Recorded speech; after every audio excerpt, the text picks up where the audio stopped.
spot we have Angelina Jolie. Okay, I know you're thinking, what? The beautiful looking angel that is Angelina Jolie sold her soul to Mr. Satan himself? Probably. Apparently in 2016, a secret tape of Angelina surfaced on YouTube, and on this tape, it was a young 23-year-old Angelina in 1999 where she is being secretly recorded in a private convo with some of her friends. Allegedly, Jolie is found telling her friends about some kind of celebrity initiation that is often misunderstood as a form of sadism and masochism combined. Then apparently Angelina talks about her experience and how during the ritual, the initiated people are tied up and tortured, and well, just Google it because it's not very PG, but supremely sadistic and masochistic if you ask me. She then goes on to talk about how she got a tattoo after the ritual and how she had to kill a snake as a sacrifice. So yeah, sounds like she quite frankly made a deal with the devil. In our number 9 spot we have Katy Perry. Yikes, I hate putting her in this list, but I have to acknowledge something that she did say that does make people suspicious of her. It has long been rumored that celebrities sign contracts with the devil in order to establish themselves in Hollywood, and so it may not surprise you to hear of Katy Perry saying that she sold her soul to the devil. Yes, one could argue it is an expression, but that expression came from somewhere, and her words came from somewhere. Either she believes that she makes music that she doesn't really love because someone is telling her to,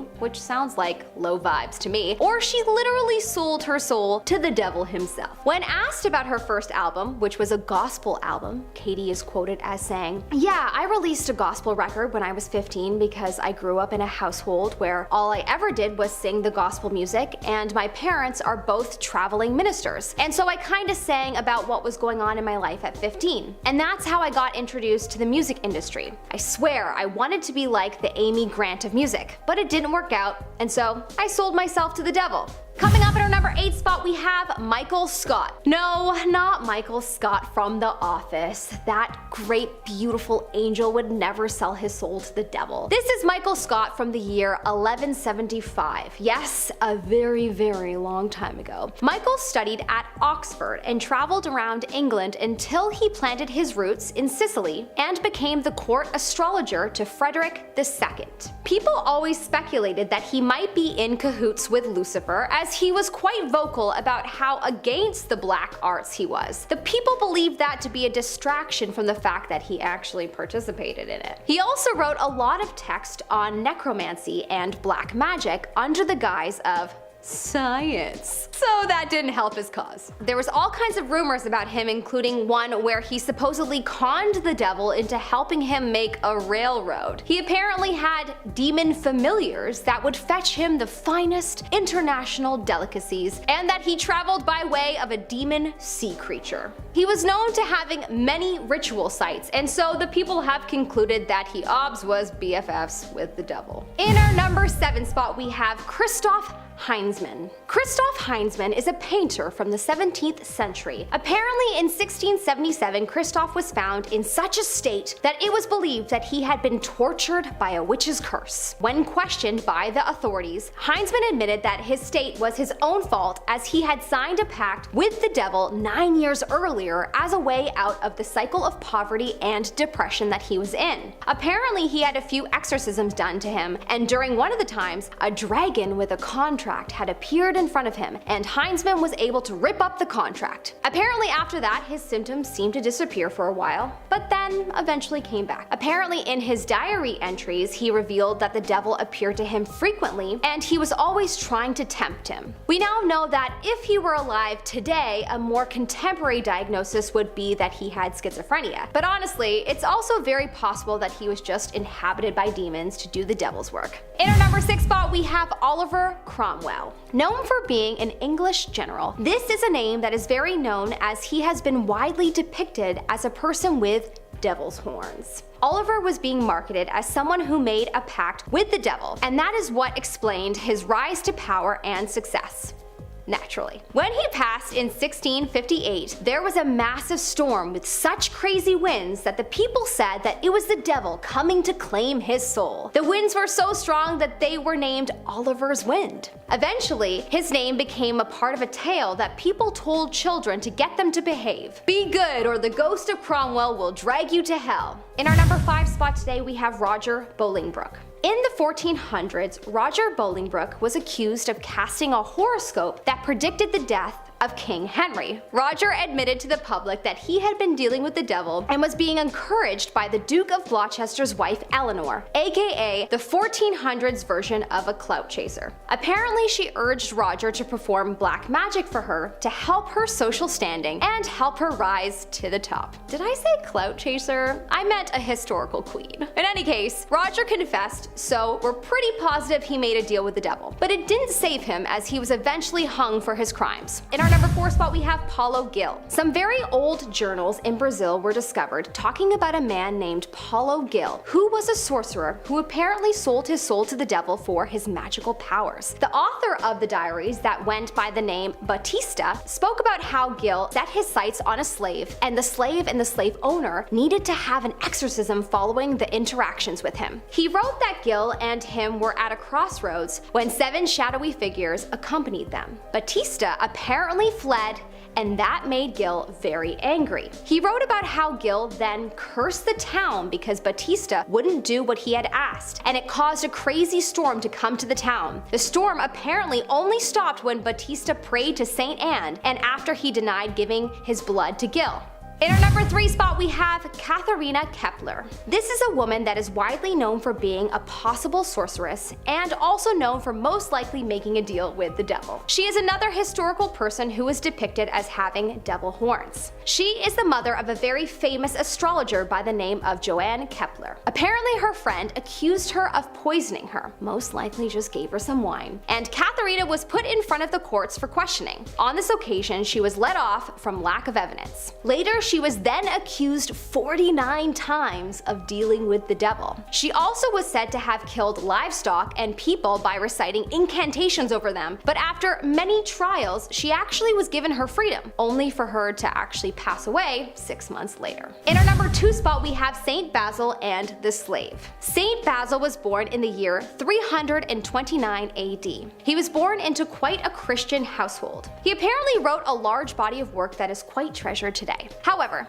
it's quite possible that he came in contact with the devil at least on one account and had met someone who sold their soul to the devil. It was said that he was apparently approached by a woman whose husband sold her soul to the devil and was now his slave. Apparently, this man had made a contract with the devil to marry the woman he loved. The devil followed through and he did marry her, but then the man became a slave to the devil. Saint Basil prayed for this man and the contract was delivered by the wind, and Saint Basil was able to tear it up and release the man. So the man got what he wanted, got to marry his love, and got to be freed of the devil. In our number 1 spot, we have Lady Gaga, another Hollywood insider who has ties with the devil. Allegedly, Lady Gaga has been quoted as saying, "I deeply regret selling my soul to the dark forces of the Illuminati organization." Okay, so when I hear that, I think, this girl is just memeing us. But apparently in her documentary entitled Gaga 5'2", Gaga speaks about how she was inducted into the Illuminati and how she sold her soul to the devil. She's quoted as saying, "I had just been on stage. It was a good show. I was high on the love and applause from the crowd. I was outside lighting a cigarette. I was aching for more and more of everything. I just wanted to feel good, feel anything. Then this man, a strangely ageless man in a suit, spoke to me. He was leaning against the wall smoking, and he said to me, 'I think you've got what it takes. Do you want it?' I asked what it was. I thought he was coming on to me, but he smiled and said, 'Everything. Success, fame, riches, power. Do you want it all?' I looked at him curiously. I couldn't work it out. Then he just stood there and sang one of the songs from my routine earlier. It was otherworldly. I stared at him like he was a dark jewel drenched up from the deepest ocean. I got down on my knees and asked him who I should praise. I looked him right in the eye and told him I wanted it all. I told him I'd do anything.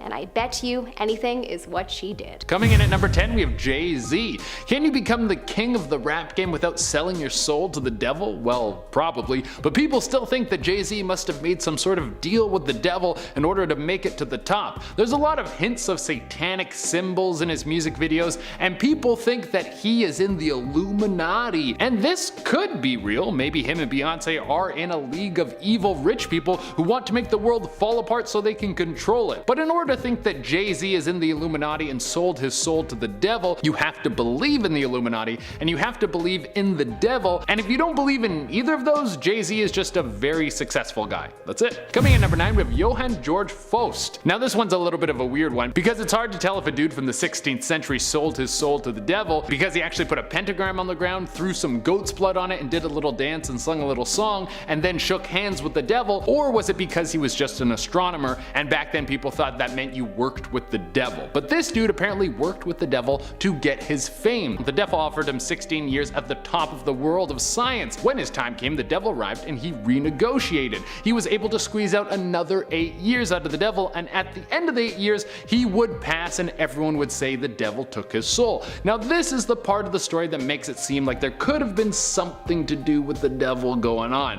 When he died, apparently there was an explosion of fire and all that was found was bits and pieces of his body. Now this could have been an experiment gone wrong that took place in Faust's home, but I don't know what kind of explosives an astronomer would be messing around with. People think that this explosion could have been the devil popping in and ripping his soul right from his body. Maybe he shouldn't have made this deal. Who knows? Coming in number 8, we have Tom Hanks. No way. Not Tom Hanks. There's no way that one of the nicest dudes in the world could have sold his soul to the devil. Well, let's look at the evidence first. He has not only been very successful in Hollywood, but he has also won many Oscars. That is supposed to be a sign that you're part of the Illuminati. He has a really rude son, and that might be because God has cursed him for worshiping the devil. I mean, that is probably just what happens when a kid grows up rich and his parents are too nice to put him in his place, but it also could be the work of God laying down his wrath. But even all of that doesn't mean he sold his soul to the devil so he could be rich through the Illuminati forever. But then people who love to dive deep into conspiracy theories say that Tom Hanks got coronavirus. So that means that he is a pawn in the Illuminati plan. He faked getting sick so that people would believe in the virus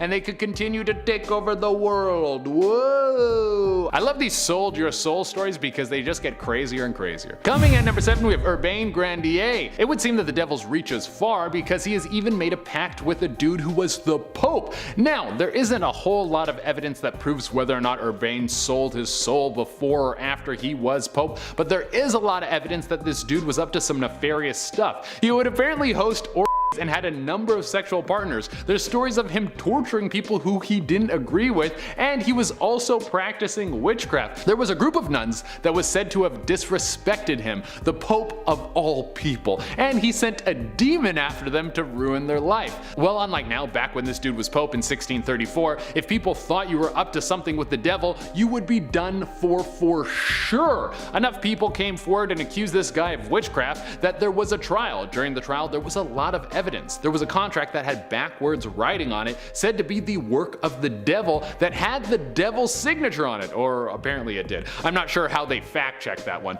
but many people came forward to disclose this guy's un-Pope-like acts, and eventually he was burned at the stake. My God. Coming in at number 6, we have Pope Sylvester II. 2 popes back to back. I think it's just salacious to say that a pope was in cahoots with the devil. That's why when you go through history you can find a few popes that have been called out for loving the Dark Lord. Now, the difference with Pope Sylvester is that it wasn't that he was excessively rich or because he was involved in sinful acts, it was actually because he was too smart. This guy invented the pendulum lock and the hydraulic organ, and he was in contact with Eastern religions and peoples to get ideas of what they were doing over there so he could incorporate their brilliance into his own society. And because of this, people said he might have got his all-powerful mind from making a deal with the devil. I guess things never change, because now when someone makes it to the top, everyone says they're in the Illuminati. Coming in at number 5, we have Eminem. We all love the story of someone starting at the bottom and now they're here. We love when people are the underdog and work their way to the top. We love how people can defy the odds and become one of the most influential people in the world. Well, that's until they're actually at the top.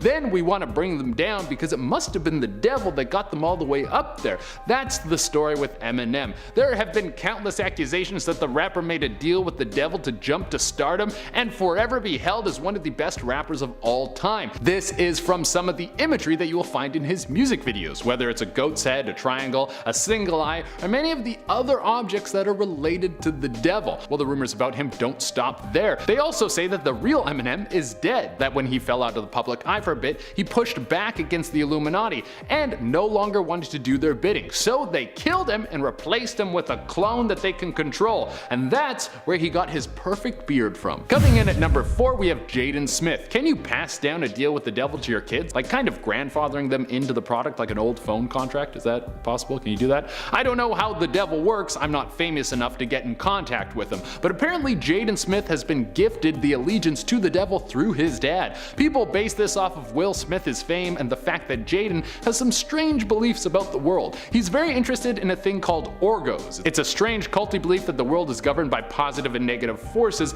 that we can't see. That kind of sounds like midichlorians from Star Wars. But people think that he's using a demonic subsect to try and get people into the Church of Satan. Coming in at number 3, we have Katy Perry. If you become a massive celebrity, there's only one answer, and that is the Illuminati. There's no other reason you could make it to the top. Well, for Katy Perry, that's what everyone thinks. There is a ton of stuff we could pull from, but her biggest one is the music video Dark Horse. Because if any celebrity does anything that even comes close to resembling a pyramid, you better believe that conspiracy theory people are going to come running for it. And of course, this music video has an Egyptian theme, meaning that she must have sold her soul to the devil. There was also the time she performed at the Grammys and they had her in a witch's theme with a massive crystal ball. This means that she was of course doing a satanic ritual in front of the whole world. I mean, what else could it be? Coming in at number 2, we have Oliver Cromwell. Cromwell was a fading politician and commander in the 17th century. Every champion must fall, and usually they don't get back up after their time has come. But with Cromwell, it was quite the opposite. He was able to have a second breath in his career. He was able to stand in the limelight once more. He was able to have all the people clamor at his feet and become the top dog once again. This second run at life saw him become a prominent political figure and a very skilled tactician. While this was probably hard work and intelligent moves, most people wrote this off as the man selling his soul to the devil. Now, the backing to this theory comes from the legend about him when he dies. There was apparently a storm that came over the city and was raging the entire night. People say this was the devil coming down to claim his soul. Now, that might have been true, but I don't know if the devil would go to that much work to get one soul. This guy's getting thousands of souls every day, hundreds of thousands every day. If he had to put on a massive light show to get each one of them, he would never be able to wrangle them all up. He just wouldn't have enough time. And coming into the number 1 spot, we have Christian Bale, probably the best Batman ever and one of the kings of the meme world, with the amount of juice people have been able to pull out of his hit American Psycho. I've never seen American Psycho, but I want to, just so I can have a better understanding of what scenes these memes come from. But when did the Dark Knight himself decide to give his soul to the devil and become one of the Dark Lord's little minions? Well, we don't know the exact time of when this might have happened, but Christian Bale has actually publicly thanked Satan after winning a Golden Globe for his work in the movie Vice, where he played Dick Cheney, remember the vice president who shot his friend by mistake, and might have had a hand in the whole Guantanamo Bay thing. Well, during his acceptance speech, Christian Bale went down the regular road of saying thank you to all the people close to him, and then he capped it off by saying thank you to Satan for inspiration. Now, this might have just been the actor taking a stab at how ruthless Dick Cheney is, saying that the man is actually the devil, or maybe he was actually thanking the devil for giving him the juice he needs to do what he needed to do to play the role. Like the devil materialized in his room and helped him go over lines. If that is the case, the devil doesn't seem like that bad of a dude. Coming up in our number 10 spot, we have Jack Parsons. Known for being an American engineer, Jack Parsons was alive from 1914 to 1952. He grew up reading sci-fi stories about rocket ships and people going out into space. Apparently, when he was 13 years old, he planned to sell his soul to the devil in exchange for a real live rocket ship.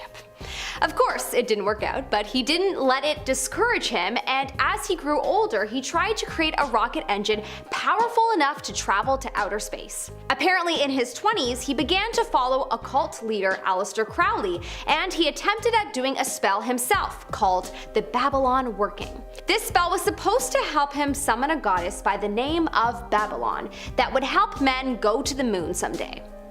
Jack ended up inventing jet fuel that is used by NASA even today, so arguably his spell worked. Or perhaps the devil helped him out and he actually sold his soul without knowing it. I guess we'll never know. In our number 9 spot, we have Robert Johnson. Robert Johnson was a very known guitarist of his time. Robert was alive from 1911 to 1938. Not a very long life, and it's probably because the devil said to him, "Come home, my child." Or so I imagine. Word on the street is that he apparently grew up quite poor and wanted a prosperous life. And so he went to the crossroads of a major highway and made a deal with the devil himself. He wrote a song called Me and the Devil Blues, where he talks about walking alongside with the devil. So honestly, that's all the proof I need. He died at only 27 years old, and his music became quite popular after his passing. He apparently was forgiven for his sins after he passed, and was then allowed to be buried in the Mount Zion Missionary Baptist Church in Mississippi. In our number 8 spot, we have Bob Dylan. Okay, so I know what you're thinking. Bob Dylan, Melissa, the musical icon. Do you really think he sold his soul to the devil?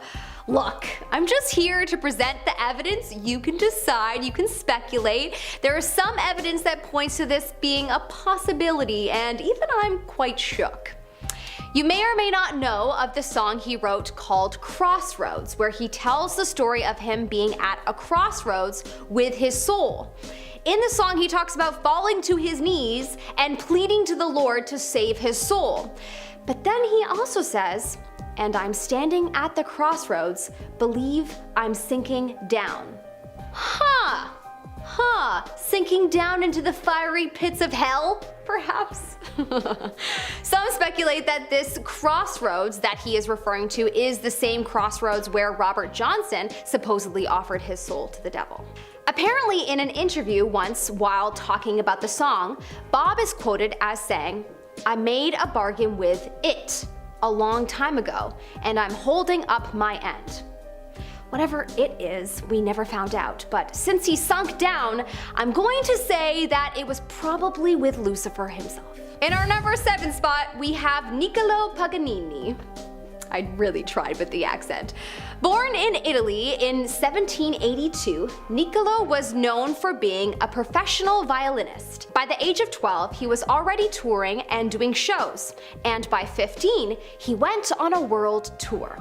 Apparently his mom was such a hardcore stage mom that people of the time believed that she summoned Satan to make sure her son sold out concerts.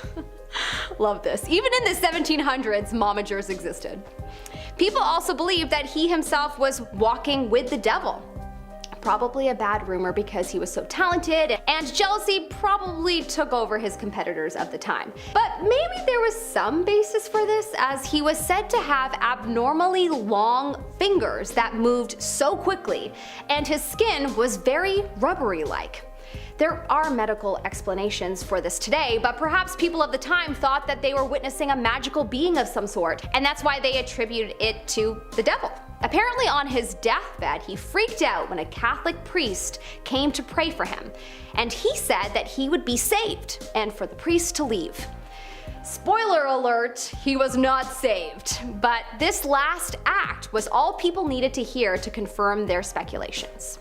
In our number 6 spot, we have Jimmy Page. Yep, another one that I find surprising, but honestly, I'm more of a pop hip-hop listener, so it's not surprising that I'm a little ignorant to the goings-on within a hardcore rock band, so yeah. Jimmy Page was the guitarist for the band Led Zeppelin. Apparently he was very interested in occult teachings, and specifically by the famous occultist Aleister Crowley. He was such a huge fan that he ended up buying Aleister's home in Scotland. He would relay stories about scary sounds he would hear in the house and of how people had died there. This of course led people to think that he was probably involved in some kind of dark magic, like a lot of musicians, and quite possibly sold his soul to the devil. Because of his reputation, people began to believe the other band members were Satanists as well. Apparently people believe that if you play Stairway to Heaven backward, you hear demon-like voices. Holy crap, that's terrifying. Can someone do it and maybe report back to me? Okay, thanks. In our number 5 spot, we have Antoine Rose, the iconic witch that led to the world understanding that where there is a witch, there is a magical broomstick. Antoine's story is a tragic one. In today's society, she would be known as a poor single mother that turned to illicit substances. But in the year 1477, the world was much different. Apparently, Antoine was convinced that another witch tried to kidnap her son, but her and her son stabbed the witch in the arm to stop her. Witnesses of the time swore that she spoke to the devil, asking him for help, most likely in a trance-like state from an illicit substance, but again, this was a different time. These witnesses watched her slather on an ointment on a broomstick and placed it in between her legs. Apparently, the ointment was a psychedelic herb that can only be absorbed through the skin, so it makes sense as to why she maybe did it this way. Anyways, long story short, she was accused of being a witch, and she eventually confessed to working with the devil. But when you think about it, she probably did think that she had been working with the devil because perhaps she had a weird trip where she believed she spoke to a spirit, and if she didn't have anyone to say, "Hey gal, that's totally normal when you have a crazy trip," like the thousands of people online seem to say, then she props did think she was crazy and that she had talked to the devil. In our number 4 spot, we have Gilles de Rais. You may recognize this famous French name as he was a knight that fought alongside Joan of Arc. He was very close friends with Joan and took it very hard when she was kidnapped and burned at the stake. Apparently, after her death, he turned to alchemy and became fascinated with the idea of eternal life. Over the years, he had grown to be one of the richest people in France, and it was said that the Catholic Church was wanting money from him. Ignoring this request, he actually decided to put on a play, but this wasn't just any play, it was a major production with paid actors and set builders alike. It has been said that the church was furious about this, and so they marketed him to the public as a serial killer and convinced them that he worshipped Satan because he practiced alchemy. He was sentenced to death, and afterwards, all of his assets were seized by none other than the Catholic Church. Wow. Look, there's good and bad people in every place of the world, and there's good and bad people that practice every religion. But it just hurts my soul when I hear stories like this because I'm sure there are tons of good Catholics of the world, and this kind of story paints them all as bad. So why do the bad guys always ruin it for everyone else? In our number 3 spot today, we have Giuseppe Tartini. Excuse me as I butcher these Italian names. Give me a pass, I'm British. Just love me. Giuseppe Tartini is known for being a famous Italian composer and violinist. He was more specifically known for being able to play a song that is so complicated, many people today can't even play it. The song is called The Devil's Trill Sonata, and it is a song that he composed after he was apparently woken up by the devil himself.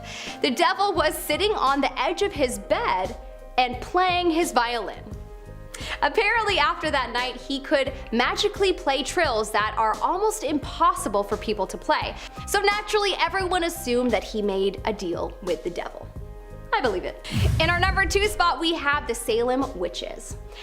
Okay, so if you don't know about the Salem witch trials, you should definitely do some Googling tonight after this because this is some juicy history. In the late 1600s, there were many women who were said to be friendly with the devil in Salem, Massachusetts.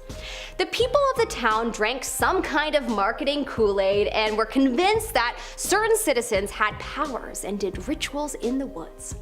A total of 25 people lost their lives during these trials, and of course, these accusations were never proven, and many years later it was discovered that it really was a lie that spread like wildfire.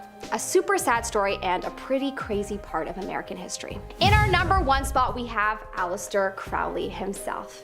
Known for referring to himself as the Beast or the Antichrist, Aleister Crowley is a very famous occult leader and magician.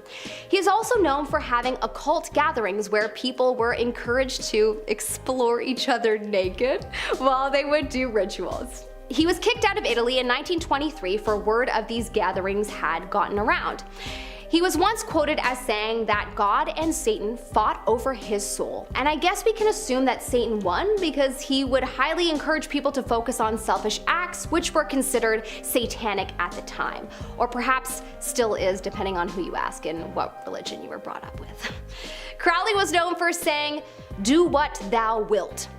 which basically means do whatever you want in life. That is exactly what is promoted in society today, so perhaps maybe he was just a forward thinker of the time.